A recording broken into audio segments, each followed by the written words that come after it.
بسم اللہ الرحمن الرحیم۔ السلام علیکم۔ یہ کتاب آپ کے لیے کاشان بصیرت کے یوٹیوب چینل کی جانب سے ریکارڈ کی جا رہی ہے۔ اب ہم کتاب تذکرۃ الاطہار کا پارٹ نمبر 24 پڑھیں گے، خطوط اہل کوفہ کا جواب اور حضرت مسلم بن عقیل کا کوفہ جانا۔ سب قاصدوں نے آپ کے حضور ایک دوسرے کی ملاقات کی تو آپ نے خط پڑھے اور قاصدوں سے لوگوں کے متعلق سوال کیے۔ پھر آپ نے خط لکھا اور ہانی اور سعید بن عبداللہ کے ہاتھ روانہ کیا، اور یہ آخری قاصد اور پیغام لانے والے ہیں۔ بسم اللہ الرحمن الرحیم۔ حسین بن علی کی طرف سے مومنین اور مسلمین کی ایک جماعت کی جانب، اما بعد، پس ہانی اور سعید میرے پاس تمہارے خطوط لے کر آئے ہیں، اور یہ دونوں تمہارے قاصدوں میں سے آخری ہیں جو میرے پاس آئے ہیں، اور میں نے ہر وہ چیز جو تم نے بیان کی اور ذکر کی ہے اسے سمجھ لیا ہے، اور تم میں سے اکثر کا قول یہ کہ ہم پر کوئی امام نہیں ہے، لہٰذا آپ آئیں، شاید آپ کی وجہ سے خدا ہمیں حق و ہدایت پر جمع کر دے۔ لہٰذا میں تمہاری طرف اپنے بھائی، اپنے چچا زاد اور اپنے اہل بیت میں سے قابل وثوق شخص مسلم بن عقیل کو بھیج رہا ہوں۔ اگر اس نے مجھے لکھا کہ تمہارے گروہ اور تم میں سے صاحبان عقل اور صاحبان فضل کی رائے اسی طرح مجتمع ہے جس طرح تمہارے قاصد آئے اور میں نے تمہارے خطوط پڑھے ہیں، تو پھر میں بہت جلدی انشاءاللہ تمہارے پاس آؤں گا۔ مجھے اپنی جان کی قسم امام نہیں ہوتا مگر وہ جو کتاب کے مطابق حکم کرے، عدل و انصاف پر قائم ہو، دین حق کا موتی ہو، اور اپنے آپ پر ذات پروردگار کے حکم کے مطابق قابو رکھتا ہو۔ والسلام۔ امام حسین علیہ السلام نے جناب مسلم بن عقیل کو بلایا اور انہیں قیس بن مصر سدادی، عمارہ بن عبداللہ سلولی اور شداد بن ارجی کے دونوں بیٹوں عبداللہ اور عبد الرحمن کے ساتھ بھیجا۔ انہیں تقویٰ، اپنے معاملے کو پوشیدہ رکھنے اور لطف و مہربانی کے ساتھ پیش آنے کا حکم دیا۔ پس اگر لوگوں کو دیکھیں کہ مجتمع اور قابل وثوق ہیں تو اس کی جلدی خبر دیں۔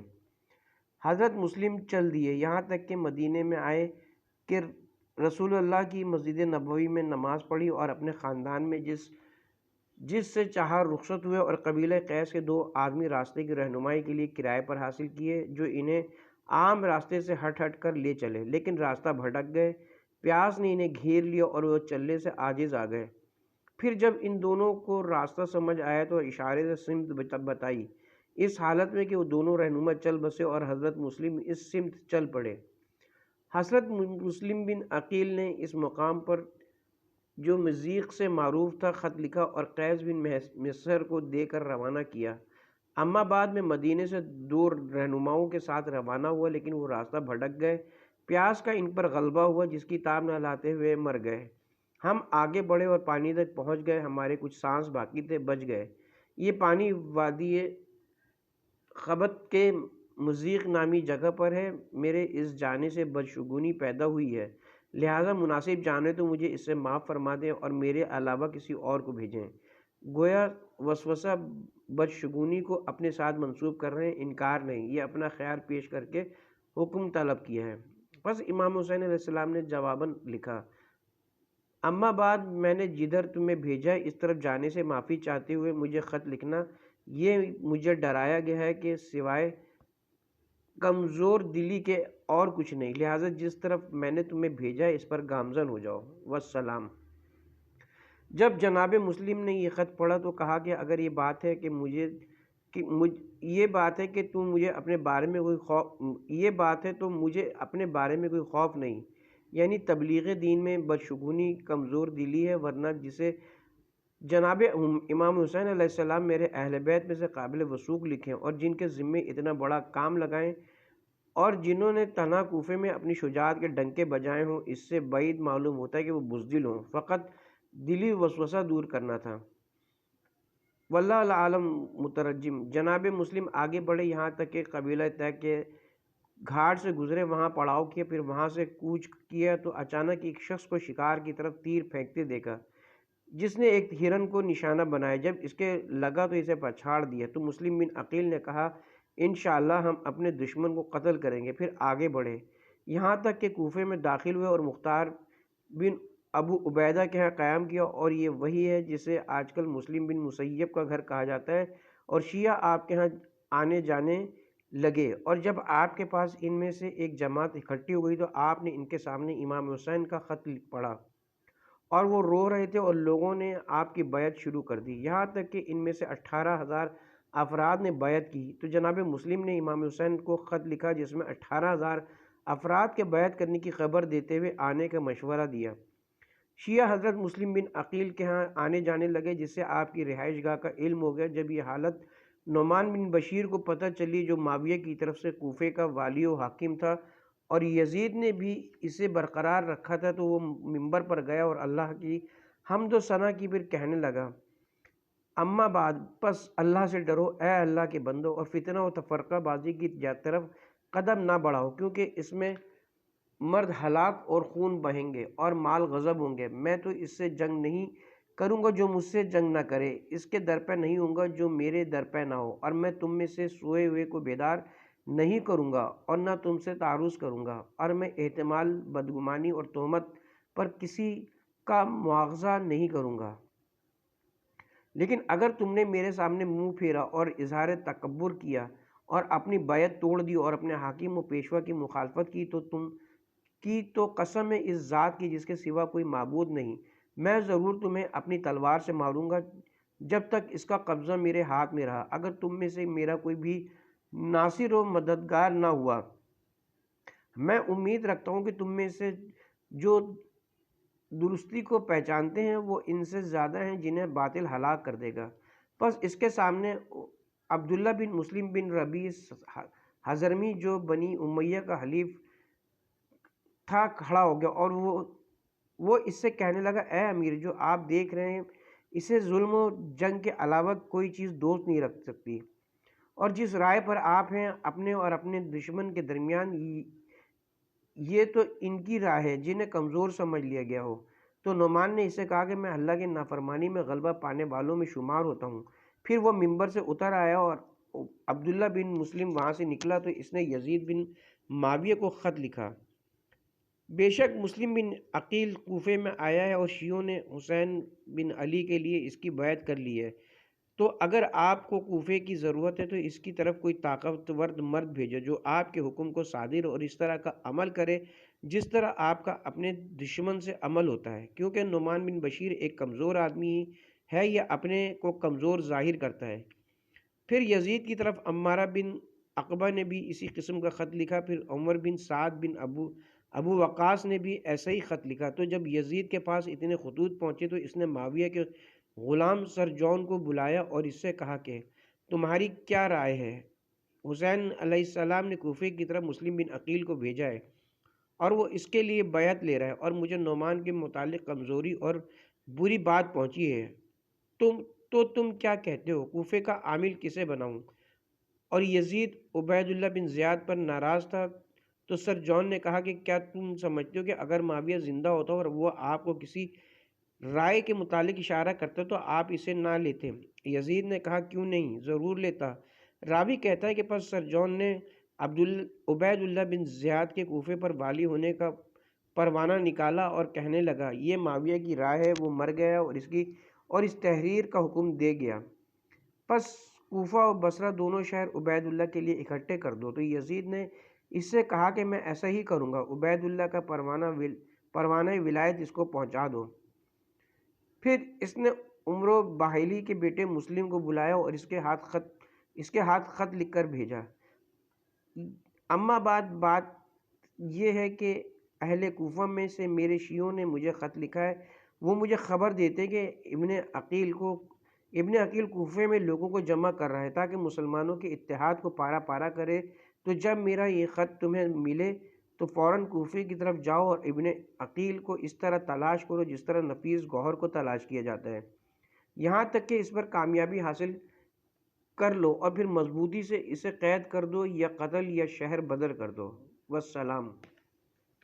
عبید اللہ بن زیاد کا کوفہ آنا۔ حکومت کوفہ کا پروانہ مسلم بن عمرو کے حوالے کیا، جس نے بصرہ میں جا کر عبید اللہ کے سامنے پروانہ اور خط پیش کیا، تو عبید اللہ نے اسی وقت تیاری کا حکم دیا اور روانگی دوسرے دن رکھی۔ چنانچہ بصرے سے نکلتے وقت اپنے بھائی عثمان کو وہاں اپنا جانشین مقرر کیا اور خود کوفے کی طرف روانہ ہو گیا۔ اس کے ساتھ مسلم بن عمرو باہلی اور شریک بن اور حارثی اور اس کے خدام و اہل خانہ تھے، یہاں تک کہ وہ کوفے میں داخل ہوا۔ حالانکہ اس نے سیاہ عمامہ منہ ڈھانپ کر باندھ رکھا تھا، چونکہ لوگوں کو یہ خبر پہنچ چکی تھی کہ امام حسین ان کی طرف آ رہے تھے، وہ آپ کے آنے کے منتظر تھے۔ پس جب انہوں نے عبید اللہ کو دیکھا تو گمان کیا کہ امام حسین علیہ السلام آ گئے ہیں۔ پس وہ لعین کسی گروہ کے پاس سے نہیں گزرتا تھا مگر یہ کہ وہ اس پر سلام کرتے اور کہتے کہ مرحبا اے فرزند رسول، آپ نے اچھی جگہ قدم رنجہ فرمایا۔ جب امام حسین علیہ السلام کے ساتھ ان کا خوشی کا اظہار دیکھا تو اسے برا لگا، اور جب انہوں نے کثرت سے اظہار خوشی اور سرور دیکھا تو مسلم بن عمرو سے کہا کہ پیچھے ہٹو، یہ تو امیر عبید اللہ بن زیاد ہیں۔ وہ لعین چلتا رہا یہاں تک کہ قصر العمارہ تک رات کے وقت پہنچا، اور اس کے ساتھ ایک جماعت تھی کہ جنہوں نے اسے گھیر رکھا تھا۔ تو قصر العمارہ والے شک نہیں رکھتے کہ یہ حسین ہیں۔ پس نعمان ابن بشیر نے اپنا اور اپنے خاص کا دروازہ بند کر لیا، جس پر ابن زیاد کے کسی ساتھی نے پکار کے کہا کہ دروازہ کھولو، تو اوپر سے نعمان نے جھانک کر دیکھا تو وہ گمان کرتا تھا کہ یہ حسین ہے۔ پس وہ کہنے لگا کہ میں آپ کو خدا کی قسم دیتا ہوں کہ آپ چلے جائیں، خدا کی قسم میں اپنی امانت آپ کے سپرد نہیں کروں گا، اور مجھے آپ سے جنگ کرنے کی بھی ضرورت نہیں۔ اس نے کوئی جواب نہ دیا اور کچھ قریب ہوا، جس پر نعمان نے محل کے اوپر سے جھانکا تو ابن زید نے گفتگو کی اور کہا دروازہ کھولو، تجھے کامیابی نصیب نہ ہو، تیری رات تو طویل ہو گئی ہے۔ یہ بات کسی نے پیچھے سے سن لی تو وہ ان لوگوں کی طرف گیا جو عبید اللہ لعین کے پیچھے اہل کوفہ میں سے اس بنا پر آ رہے تھے کہ یہ امام حسین علیہ السلام ہے۔ تو اس نے کہا کہ اے قوم، یہ تو مرجانہ کا بیٹا ہے، اس کی قسم جس کے علاوہ کوئی معبود نہیں۔ چنانچہ نعمان نے اس کے لیے دروازہ کھول دیا اور وہ داخل ہو گیا، اور باقی لوگوں کے لیے دروازہ بند کر دیا گیا، جس پر لوگ منتشر ہو گئے۔ جب صبح ہوئی تو اس نے لوگوں کو ایک جگہ اکٹھے ہونے کی منادی کرا دی، چنانچہ لوگ جمع ہو گئے اور وہ ان کے سامنے آیا، خدا کی حمد و ثنا کر کے کہنے لگا اما بعد، بے شک مومنین کے امیر یزید نے مجھے تمہارے شہر کی سرحدوں کا اور مال خراج کا والی بنایا ہے، اور مجھے حکم دیا ہے کہ تمہارے مظلوم سے انصاف اور محروم کو عطا کروں، اور تم میں سے بات سننے والے اور اطاعت گزار سے مثل مہربان باپ کے نیکی اور احسان کروں، اور میرا کوڑا اور میری تلوار اس پر ہوگی جو میرے حکم کو چھوڑ دے گا اور میرے عہد و پیمان کی مخالفت کرے۔ بس ہر شخص اپنے نفس کو بچائے، تمہاری سچائی خبر دے گی نہ کہ دھمکی۔ پھر وہ ممبر سے اتر آیا اور مشہور و معروف اور خاص لوگوں کو سختی سے گرفت میں لیا اور ان سے کہا نقیبوں اور ان کے نام جو تم سے مومنین کے امیر یزید کے خواہاں ہیں، اور جو تم میں اہل موروریہ خوارج اور اہل شک و ریب ہیں، جن کا کام ہی اختلاف نفاق اور شقاق ہے، سب کے نام مجھے لکھ کر بھیجو۔ پس جو انہیں ہمارے پاس لے آئے وہ بری ذمہ ہے، اور جس نے کسی ایک کو چھوڑا اور لکھ کر نہ بھیجا تو وہ ضامن ہو کہ جو اس کی نقابت و آشنائی میں ہے، ان میں سے کوئی ہماری مخالفت نہیں کرے گا اور کوئی باغی بغاوت نہیں کرے گا، اور جو ایسا نہیں کرے گا تو حکومت کا ذمہ اس سے بری ہے، اور ہمارے پاس اس کا خون اور مال حلال ہوگا۔ اور جس رئیس و رقیب نے اپنی واقفیت کے دائرے میں کسی ایسے شخص کو پایا جو مومنوں کے امیر یزید پلید کا مطلوب ہے اور ہمیں اس کا پتہ نہ بتائے، تو اسے اس کے اپنے ہی گھر کے دروازے پر سولی پر لٹکایا جائے گا اور اس کی نقابت عطا اور بخشش بند کر دی جائے گی۔ معقل کی جاسوسی۔ جب جناب مسلم بن عقیل نے عبید اللہ کے کوفے میں آنے اس کا خطاب کرنا اور جو عہد و پیمان نقیبوں اور باقی لوگوں سے لیا تھا سنا تو وہ مختار کے گھر سے ہانی بن عروہ کے گھر پہنچ گئے۔ پس شیعہ وہاں ہانی کے گھر عبید اللہ سے چھپ چھپا کر آنے جانے لگے اور ایک دوسرے کو اس کے مخفی رکھنے کی نصیحت کرتے تھے۔ چنانچہ زیاد نے اپنے ایک غلام کو بلایا جسے معقل کہتے ہیں، اور اس سے کہا کہ 3000 درہم لو اور مسلم بن عقیل کو تلاش کرو، اس کے اصحاب کے بارے میں پتہ کرو، اور جب ان میں سے ایک یا چند پر کامیابی حاصل کر لو تو انہیں یہ 3000 درہم دے کر ان سے کہو کہ اس سے اپنے دشمن کے خلاف مدد حاصل کرو، اور انہیں بتاؤ کہ تم انہی میں سے ہو، کیونکہ اگر تم نے یہ رقم انہیں دے دی تو وہ تجھ پر مطمئن ہو جائیں گے اور وثوق و بھروسہ کریں گے، اور اپنے اخبار و حالات میں سے کوئی چیز تجھ سے نہیں چھپائیں گے۔ پھر صبح و شام ان کے پاس جانا تاکہ تجھے مسلم بن عقیل کی رہائش گاہ معلوم ہو جائے اور اس کے پاس جا سکو۔ پس اس خبیث نے ایسا ہی کیا، اور یہاں تک کہ وہ مسلم بن اوسجہ کے پاس مسجد اعظم میں آیا اور بیٹھ گیا جبکہ وہ نماز پڑھ رہے تھے۔ پس کچھ لوگوں سے اس نے سنا کہ یہ مسلم بن اوسجہ امام حسین کے لیے بیعت لیتے ہیں، تو وہ آ کر ان کے پہلو میں بیٹھ گیا یہاں تک کہ وہ جناب نماز سے فارغ ہوئے تو اس نے کہا، اے بندہ خدا، میں اہل شام میں سے ایک شخص ہوں۔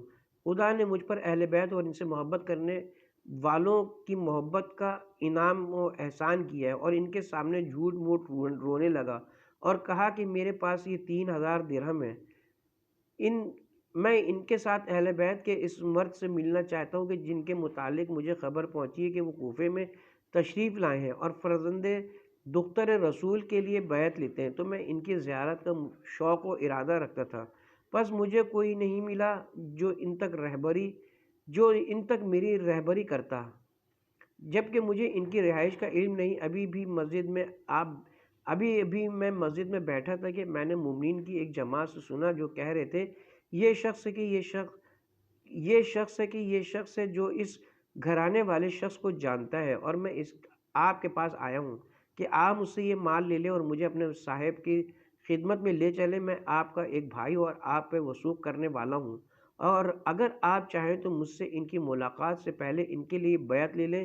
تو ابن اوسجہ نے فرمایا کہ میں اللہ کی حمد و ثنا کرتا ہوں اس پر کہ تو نے میری ملاقات کی، بے شک اس چیز نے مجھے سرور و خوشی بخشی ہے تاکہ تو اس چیز کو پا لے جسے دوست رکھتا ہے، اور تیرے ذریعے اللہ اپنے نبی و اہل بیت کی نصرت کرے۔ لیکن ابھی میں مشرکوں سے خوف و اندیشے کی وجہ سے پسند نہیں کرتا کہ تکمیل سے پہلے اس معاملے سے میرا تعلق کسی کو معلوم ہو۔ کہنے لگا کہ خیر و بھلائی کے علاوہ کچھ نہیں ہوگا، مجھ سے بیعت لے لیجئے۔ تو مسلم نے اس سے بیعت لے لی اور سخت قسم کے عہد و میثاق لیے کہ وہ ضرور خلوص سے کام کرے گا اور اس کو مخفی رکھے گا۔ تو اس نے ایسے وعدے کیے کہ وہ راضی ہو گئے اور کہا کہ میرے گھر آیا جایا کرو تو میں تیرے صاحب سے تیرے لیے اجازت لے لوں گا۔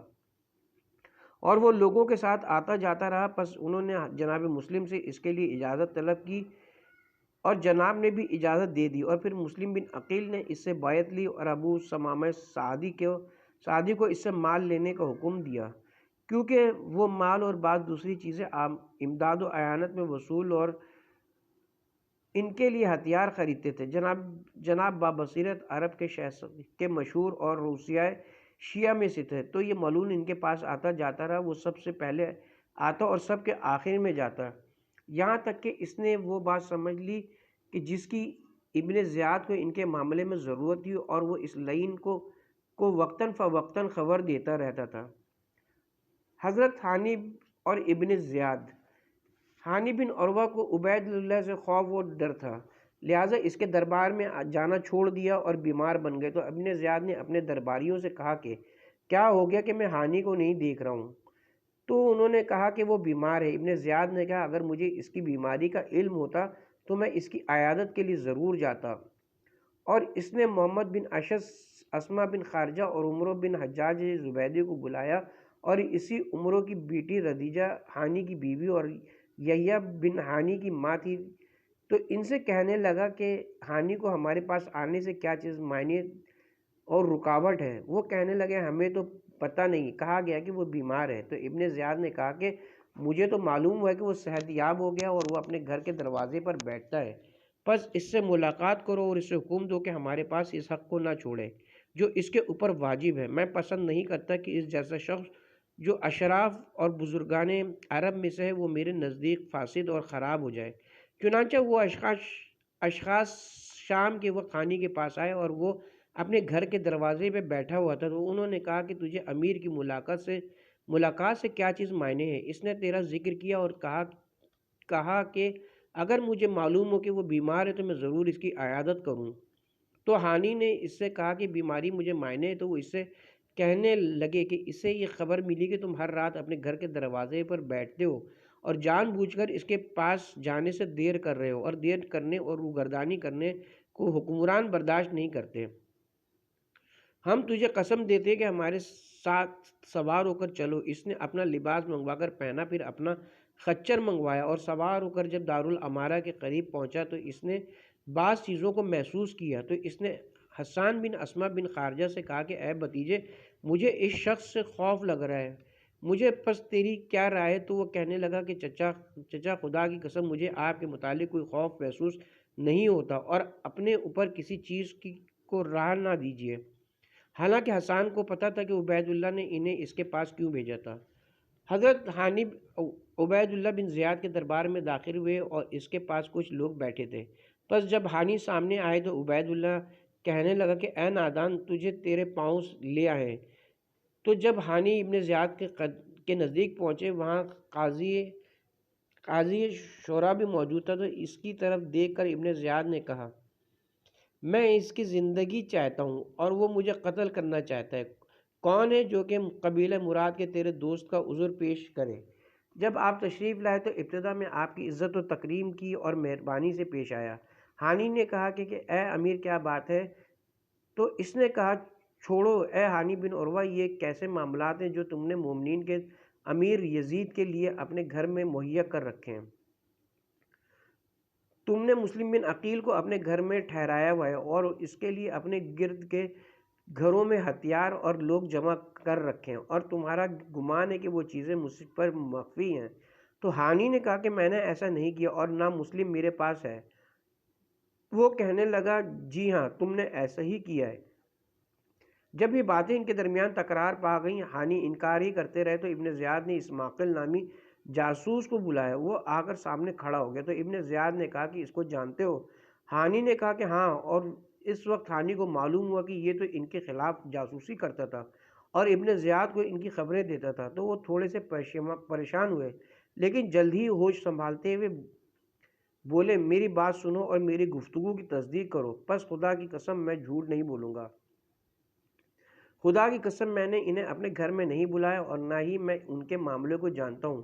وہ میرے پاس تشریف لائے، میرے ہاں رہنے کی خواہش کی تو مجھے انکار کرنے سے شرم محسوس ہوئی اور غیرت آئی، لہٰذا میں نے اپنے ہاں مہمان رکھا اور پناہ دی۔ اب اس کا معاملہ آپ تک پہنچ چکا ہے، پس اگر چاہو تو میں ابھی آپ سے سخت قسم کا عہد و پیمان کرتا ہوں کہ میں آپ سے نہ بدی کروں گا نہ دھوکہ دوں گا، اور اگر چاہتے ہو تو میں اپنی واپسی کے لیے آپ کے پاس کوئی چیز رہن و گروی رکھ چھوڑ جاتا ہوں۔ میں انہیں جا کر کہوں گا کہ میرے گھر سے نکل کر جہاں چاہیں چلے جائیں تاکہ میں اپنی ذمہ داری اور پناہ دینے سے سبکدوش ہو جاؤں۔ تو ابن زیاد نے کہا کہ اس وقت تک نہیں جا سکتے جب تک انہیں میرے حوالے نہ کر دو۔ آپ نے فرمایا ایسا ہرگز نہیں ہوگا، کیونکہ میں اپنا مہمان اس لیے تمہارے حوالے کروں تاکہ تم اسے قتل کرو۔ جس پر وہ کہنے لگا خدا کی قسم میرے حوالے کرنا پڑے گا۔ آپ نے فرمایا خدا کی قسم میں تمہارے سپرد نہیں کروں گا۔ جب ان کے درمیان گفتگو طول پکڑ گئی تو مسلم بن عمرو باہلی کھڑا ہو گیا، اور کوفے میں اس کے علاوہ کوئی شامی اور بصری نہ تھا۔ اس نے کہا خدا امیر کو درست رکھے، مجھے اور اس سے خلوت میں جانے دیجیے تاکہ میں اس سے بات کروں۔ پس وہ کھڑا ہو گیا اور ابن زیاد سے ایک طرف ہو گئے، لیکن وہ دونوں اس سے ایسی جگہ میں تھے کہ وہ انہیں دیکھ رہا تھا، اور جب ان کی آواز بلند ہوتی تو ان کی گفتگو سن سکتا تھا۔ تو مسلم نے اس سے کہا کہ اے ہانی، میں تجھے خدا کی قسم دیتا ہوں کہ اپنے آپ کو قتل نہ کرو اور اپنے قبیلے کو تم مصیبت میں نہ ڈالو۔ خدا کی قسم میں اس کو پسند نہیں کرتا کہ تم قتل ہو جاؤ، بے شک وہ شخص قوم کا قریبی ہے، وہ اسے قتل نہیں کریں گے اور نہ نقصان پہنچائیں گے۔ پس اسے ان کے حوالے کر دو، اور اس میں نہ تیرے لیے کوئی ذلت و رسوائی ہے اور نہ عیب ہے، کیونکہ تم تو اسے حاکم کے سپرد کر رہے ہو۔ تو ہانی نے جواب دیا خدا کی قسم اس میں رسوائی ہے کہ میں اپنی پناہ میں آئے ہوئے اپنے مہمان کو سپرد کر دوں جبکہ میں زندہ و سلامت ہوں۔ میں سنتا اور دیکھتا ہوں، میرے بازو مضبوط اور میرے اعوان و مددگار بہت ہیں۔ خدا کی قسم میں انہیں اس کے سپرد نہیں کروں گا۔ خدا کی قسم اگر میں اکیلا ہوتا اور میرا کوئی مددگار نہ ہوتا تب بھی میں حوالے نہیں کرتا۔ جب تک ان کے سامنے مر نہ جاتا۔ پس وہ انہیں قسمیں دیتا رہا اور ہانی کہتا رہا کہ خدا کی قسم میں انہیں اس کے سپرد کبھی نہ کروں گا۔ پس ابن زیاد نے یہ سنا تو کہنے لگا کہ اس کو میرے پاس لاؤ۔ چنانچہ وہ آپ کو اس کے قریب لائے تو ابن زیاد نے کہا خدا کی قسم تجھے اس کو میرے پاس لانا ہوگا ورنہ میں تیری گردن اڑا دوں گا۔ تو ہانی نے کہا پھر اس وقت خدا کی قسم تیرے گھر کے گرد کثرت سے تلواریں ٹکرائیں گی۔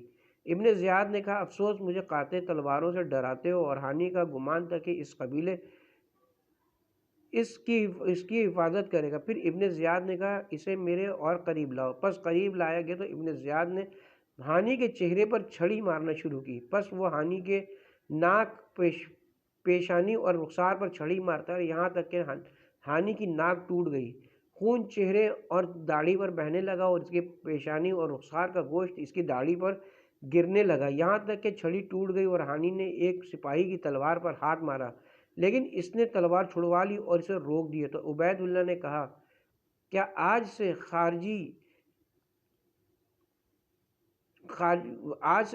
ہو، بے شک ہمارے لیے تمہارا خون حلال ہے، پس اسے کھینچ کے لے جاؤ۔ چنانچہ اس کے سپاہی جناب ہانی کو کھینچ کر لے گئے اور مکان کے ایک کمرے میں ڈال کر دروازہ بند کر دیا اور ابن زیاد کے کہنے پر نگران مقرر کر دیا گیا۔ پس حسان بن اسما ابن زیاد کے سامنے کھڑا ہو گیا اور کہنے لگا کہ ہمیشہ کی دھوکہ بازی چھوڑو، تم نے ہمیں حکم دیا کہ ہم اس شخص کو لے آئیں، یہاں تک کہ جب ہم اسے تیرے پاس لے آئے تو تو نے اس کی ناک اور چہرے کی ہڈیاں توڑ دیں اور اس کا خون اس کی داڑھی پر بہایا اور یہ گمان بھی کیا کہ اسے قتل کر دو گے۔ تو عبید اللہ نے کہا کہ تم ابھی یہاں ہو۔ پس اس کے متعلق حکم دیا کہ اس کے مکے مارے گئے اور اسے جھنجھوڑا گیا اور ایک طرف بیٹھا دیا گیا۔ تو محمد بن اشعث نے کہا کہ ہم تو امیر کی رائے پر راضی ہیں، وہ ہمارے نفع میں ہو یا نقصان میں، اور امیر تو ادب سکھاتا ہے اور تادیب دیتا ہے۔ عمرو بن حجاج کو خبر ملی کہ ہانی کو قتل کر دیا گیا تو وہ مزیح قبیلے کو لے کر آگے بڑھا، یہاں تک کہ قصر العمارہ کو گھیر لیا اور اس کے ساتھ بہت سے لوگ تھے۔ پھر اس نے پکار کر کہا کہ میں عمرو بن حجاج ہوں، اور یہ قبیلہ مزیج کے شاہ سوار اور چہرے مہرے ہیں، ہم اطاعت سے گلو خلاصی نہیں چاہتے اور نہ جماعت میں تفرقہ ڈالتے ہیں۔ انہیں یہ خبر ملی کہ ان کا ساتھی قتل ہو گیا ہے تو عبید اللہ بن زیاد نے کہا کہ یہ مزاج قبیلہ دروازے پر کھڑا ہے، تو اس نے شورے سے کہا کہ ان کے ساتھی کے پاس جا کر دیکھو اور پھر جا کر انہیں بتاؤ کہ وہ زندہ ہے، اسے قتل نہیں کیا گیا۔ پس شورے حضرت ہانی کے پاس گیا اور اس کو دیکھا، اور جناب ہانی نے جب شورے کو دیکھا تو کہا اے اللہ، اے مسلمانوں، کیا میرا قبیلہ ہلاک ہو گیا ہے؟ اہل دین کہاں ہیں؟ اہل شہر کہاں ہیں؟ اور خون ہانی کی داڑھی پر بہہ رہا تھا۔ اچانک آپ نے محل کے دروازے پر چیخ و پکار سنی تو کہا کہ مجھے گمان ہے کہ یہ میرا قبیلہ اور مسلمانوں سے میرے شیعوں کی آواز ہے، اگر ان میں سے 10 آدمی بھی میرے پاس آ جائے تو وہ مجھے چھڑوا لیں۔ پس جب شورے نے آپ کو یہ بات کرتے سنا تو وہ آنے والوں کی طرف نکلا اور جا کر کہنے لگا جب امیر نے تمہارا یہاں آنا اور تمہاری اپنے صاحب کے بارے میں بات سنی تو مجھے حکم دیا کہ میں اس کے پاس جاؤں، لہٰذا میں گیا ہوں اور اسے دیکھا ہے۔ پس اس نے مجھے حکم دیا کہ میں تم لوگوں سے ملوں اور تمہیں بتاؤں کہ وہ زندہ ہے اور جو تمہیں اس کے قتل کی خبر ملی ہے وہ غلط ہے۔ تو عمرو بن حجاج نے کہا کہ اگر وہ قتل نہیں ہوا تو خدا کی حمد و شکر ہے، اور واپس چلے گئے۔ عبید اللہ بن زیاد نکلا اور ممبر پر چڑھ گیا اور اس کے ساتھ بڑے لوگ فوجی اور اس کے نوکر چاکر تھے، اور اس نے کہا اما بعد اے لوگو، پس اللہ اور اپنے لیڈروں کی اطاعت سے تمسک پکڑے رہو اور متفرق نہ ہو جاؤ، ورنہ ہلاک، ذلیل اور قتل کر دیے جاؤ گے، تم سے روگردانی کی جائے گی اور تمہیں محروم کیا جائے گا۔ تیرا بھائی وہ ہے جو تجھے سچی بات کہے، اور اس نے عذر پورا کیا جس نے ڈرایا۔ پھر وہ اترنے لگا، ابھی وہ ممبر سے اترا نہیں تھا کہ نگہبان مسجد کے باب تمارین سے تیزی سے داخل ہوئے اور وہ کہہ رہے تھے کہ مسلم بن عقیل آ گیا۔ تو عبید اللہ جلدی سے قصر میں داخل ہو گیا اور اس کے دروازے بند کرا دیے۔ عبداللہ بن حازم کہتا ہے کہ خدا کی قسم میں دارالامارہ میں مسلم بن عقیل کا قاصد تھا تاکہ میں دیکھوں کہ ہانی کے ساتھ کیا ہوا۔ تو جب اسے پیٹا گیا اور کمرے میں بند کر دیا گیا تو میں گھوڑے پر سوار ہوا اور میں مسلم بن عقیل کے پاس خبر لے کر گھر میں داخل ہونے والا پہلا شخص تھا۔ پس اچانک قبیلہ مراد کی عورتیں جمع ہو گئیں اور وہ چیخو پکار کر رہی تھیں، یا عبرت ہائے آنسو، ہائے عبرت اور ہائے گمشدگی۔ پس میں جناب مسلم کے پاس گیا اور انہیں بتایا تو انہوں نے مجھے حکم دیا کہ میں آپ کے اصحاب میں منادی کراؤں گی، جن سے ارد گرد کے لوگ، ارد گرد کے گھر بھرے ہوئے تھے اور ان میں 4000 مرد تھے۔ پس آپ نے اپنے منادی سے کہا کہ منادی کرو کہ یا منصور الامت، اے نصرت کیے ہوئے آگے بڑھو۔ پس میں نے یہ منادی کی، یا منصور امت، اے منصور آگے۔ پس اہل کوفہ ایک دوسرے کو اسی لفظ سے پکارنے لگے، اور جب وہ آپ کے پاس جمع ہو گئے تو مسلم نے بڑے سرداران قبائل کو علم دیے، جو کہ کندہ، مزیج، تمیم، اسد، مفر اور ہمدان قبائل تھے، اور لوگوں کو بلایا، وہ جمع ہو گئے۔ ہم تھوڑی دیر ہی ٹھہرے تھے کہ مسجد اور بازار لوگوں سے پر ہو گئے، اور وہ شام تک جوش و ولولہ دکھاتے رہے، اور عبید اللہ پر معاملہ بہت تنگ ہو گیا، اور اس کا بڑا کام یہی تھا کہ قصر کا دروازہ مضبوطی سے روکا جائے، اور قصر میں اس کے پاس 30 سپاہی اور 20 سرکردہ لوگ اس کا خاندان اور مخصوص، اور جو اشراف اس سے دور تھے وہ اس کے پاس اس دروازے سے آتے تھے جو دارالرومین سے متصل تھا۔ اور قصر میں جو لوگ ابن زیاد کے پاس موجود تھے وہ لوگوں کو اوپر سے جھانک کر دیکھتے، اور وہ لوگ انہیں پتھر مارتے، گالیاں دیتے، اور عبید اللہ اور اس کے باپ کو سخت برا بھلا کہتے تھے۔ پس ابن زیاد نے قصیر بن شہاب کو بلایا اور اسے حکم دیا کہ وہ باہر جائے ان لوگوں کی طرف جو مزیج میں سے اس کی اطاعت کرتے ہیں، اور کوفے میں چل پھر کر لوگوں کو ابن عقیل کی مدد سے روکے، اور انہیں جنگ اور حکمران کی سزا سے ڈرائے، اور محمد بن اشد سے کہا کہ وہ ان لوگوں کی طرف جائے جو قبیلہ کندہ اور حضر موت میں سے اس کی اطاعت کرتے ہیں، اور جو لوگ اس کے پاس آ جائیں امان کا جھنڈا ان کے لیے بلند کرے۔ اور اسی قسم کا اس نے قعقب ذہلی، شہبت بن رابی تمیمی، جہاز بن بجر اجلی اور شمر بن ذیل جوشن عامری کو حکم دیا، اور باقی بڑے لوگوں کو اپنے پاس ان کی وحشت کو دور کرنے کے لیے روک رکھا، کیونکہ اس کے پاس جو لوگ تھے ان کی تعداد کم تھی۔ پس قصیر بن شہاب نکلا اور وہ لوگوں کو جناب مسلم کی مدد سے باز رکھنے لگا، اور محمد بن اشعث بن عمارہ کے گھروں کے پاس جا کر ٹھہر گیا، اور جناب مسلم بن عقیل نے مسجد سے محمد بن اشعث کی طرف عبد الرحمن بن شورے شبامی کو بھیجا۔ جب ابن اشعث نے آنے والوں کی کثرت کو دیکھا تو وہ پیچھے ہٹ گیا۔ محمد بن اشعث، قصیر بن شہاب، قعقہ بن شعور ذہلی، سبت نے ربی لوگوں کو جناب مسلم کے ساتھ ملحق ہونے سے روکتے اور انہیں سلطنت سے ڈراتے تھے، یہاں تک کہ ان کے پاس ان کی قوم اور دوسرے لوگوں میں سے کافی لوگ جمع ہو گئے۔ پس یہ لوگ ابن زیاد کے پاس دارالرومین والی جگہ سے گئے، اور وہ لوگ ان کے ساتھ محل میں داخل ہوئے۔ تو ابن زیاد سے قصیر بن شہاب نے کہا، خدا امیر کی درستی و اصلاح کرے، آپ کے ساتھ محل میں اشراف فوجیوں اور آپ کے خاندان اور ہمارے دوستوں میں سے بہت سے لوگ موجود ہیں، لہٰذا ہمیں لے کر ان کے مقابلے کے لیے باہر نکلے۔ تو عبید اللہ نے انکار کیا اور شبس بن ربی کو ایک علم دے کر باہر بھیجا۔ ادھر جناب مسلم کے ساتھ شام ہونے تک لوگوں کی تعداد بڑھتی گئی اور ان کا معاملہ شدت میں تھا۔ پس عبید اللہ نے اشراف کے پاس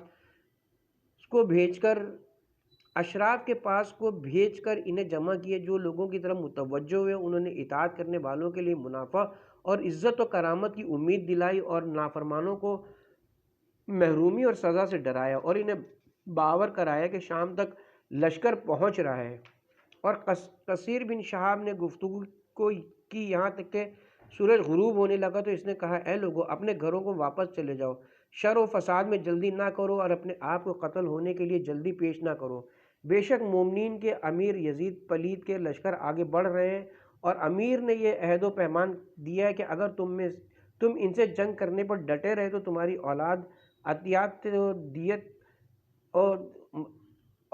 عطیات و بیت المال کے حصے سے محروم، اور تم میں سے جنگ کرنے والوں کو غلام بنا کر اہل شام میں تقسیم کر دیا جائے گا، اور وہ بیمار کے ساتھ تندرست سے اور حاضر کے ساتھ غائب سے بھی مواخذہ کیا جائے گا، یہاں تک کہ خلاف ورزی کرنے والا کوئی نہیں بچے گا مگر اس کے کیے کہ اسے سزا دی جائے گی۔ اشراف روسیہ قبائل نے بھی اسی قسم کی گفتگو کی۔ جب لوگوں نے ان کی باتیں سنی تو متفرق ہونے لگے۔ ایک عورت اپنے بھائی اور بیٹے کے پاس آ کر کہتی واپس چلو، لوگ تمہاری کفایت کریں گے، یعنی اور لوگ کافی ہیں، تمہارے ایک سے کیا ہوگا۔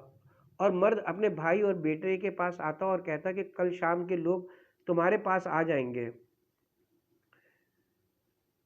تو پھر شام اور سختی کے ساتھ تو پھر جنگ اور سختی کے وقت کیا کرو گے، واپس چلو۔ بس وہ اسے واپس لے جاتا اور وہ مسلسل متفرق اور منتشر ہوتے رہے یہاں تک کہ جناب ابن عقیل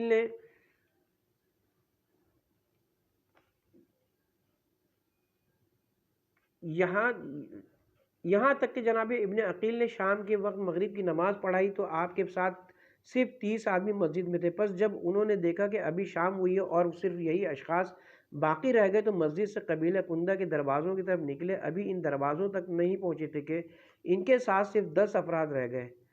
پھر ایک دروازے پر پہنچے تو کوئی راستہ بتانے والا بھی نہ تھا۔ انہوں نے مڑ کر دیکھا تو کوئی آدمی نہ پایا جو انہیں راستہ بتاتا یا ان کے گھر کی طرف رہنمائی کرتا، یا اگر کوئی دشمن ان کے در پہ ہوتا تو وہ ان کی مدد کرتا۔ بس حیران و پریشان کوفے کی گلیوں میں پھرتے رہے، نہیں جانتے تھے کہ کہاں جائیں، یہاں تک کہ وہ قبیلہ کندہ کی شاخ بنی جبلہ کے گھروں کی طرف نکل گئے۔ بس چلتے چلتے طوا نامی ایک عورت کے دروازے تک پہنچے۔ یہ اشعث بن قیس کی کنیز تھی جسے اس نے آزاد کر دیا تھا، تو اسید حضرمی نے اس سے شادی کر لی جس سے اس نے بلال کو جنم دیا۔ یہ بلال لوگوں کے ساتھ باہر نکلا اور اس کی ماں کھڑی اس کا انتظار کر رہی تھی کہ جناب مسلم بن عقیل نے اسے سلام کیا۔ اس نے سلام کا جواب دیا تو آپ نے فرمایا کہ اے کنیز خدا، مجھے پانی پلا دو۔ اس نے آپ کو پانی پلایا، آپ وہیں بیٹھ گئے۔ وہ برتن اندر رکھ کر واپس آئی اور کہنے لگی کہ اے بندہ خدا، تو نے پانی نہیں پیا؟ فرمایا کہ ہاں پی لیا ہے۔ کہنے لگی کہ پھر اپنے گھر والوں کے پاس واپس جاؤ، تو آپ خاموش ہو گئے۔ اس نے دوبارہ کہا تو آپ پھر خاموش رہے۔ اس نے تیسری بار کہا کہ سبحان اللہ، اے اللہ کے بندے خدا تمہیں عافیت دے، اپنے گھر والوں کے پاس جاؤ، تمہارے لیے میرے دروازے پر بیٹھنا درست نہیں اور نہ ہی تمہیں اس کی اجازت دیتی ہوں۔ تو آپ کھڑے ہو گئے، فرمایا کہ اے کنیز خدا، اس شہر میں میرا گھر اور قبیلہ و خاندان نہیں ہے، تو کیا تو اجر اور نیکی کرنا چاہتی ہے؟ شاید آج کے دن کے بعد کسی دن میں تمہیں اس کا بدلہ دے سکوں۔ تو اس نے کہا کہ اے عبد خدا، یہ کیا بات کرتے ہو؟ فرمایا کہ میں مسلم بن عقیل ہوں، اس قوم نے مجھ سے جھوٹ بولا اور مجھے دھوکہ دیا ہے۔ وہ کہنے لگے کہ آپ مسلم ہیں؟ فرمایا کہ ہاں۔ وہ کہنے لگی اندر تشریف لائیے۔ تو آپ اس کے مکان کے ایک کمرے میں داخل ہوئے، اس کمرے کے علاوہ کہ جس میں وہ خود رہتی تھی۔ اس نے اس میں فرش و بستر کیا اور رات کا کھانا آپ کے سامنے پیش کیا، لیکن آپ نے نہیں کھایا۔ تھوڑی ہی دیر گزری کہ اس کا لڑکا آ گیا۔ پس اس نے دیکھا کہ وہ خاتون بار بار اس کمرے میں جاتی آتی، تو وہ کہنے لگا کہ آج رات تیرا کثرت سے اس کمرے میں آنا جانا مجھے شک میں ڈالتا ہے، تیرے لیے کوئی خاص بات ہے؟ اس نے کہا اس پر زیادہ پریشان نہ ہو۔ تو وہ کہنے لگا کہ تجھے خدا کی قسم مجھے ضرور بتا۔ وہ کہنے لگی کہ اپنا کام کرو اور مجھ سے کسی بات کا سوال نہ کرو۔ پس اس نے اس پر اصرار کیا تو کہنے لگی اے بیٹا، لوگوں میں سے کسی کو اس بات کی خبر نہ کرو گے جو میں تمہیں بتاتی ہوں؟ تو کہنے لگا ہاں، نہیں بتاؤں گا۔ تو اس خاتون نے اس سے قسمیں لیں۔ جب اس نے قسم کھائی تو اس نے اسے تمام واقعہ بتا دیا۔ تب وہ خاموشی سے سو گیا۔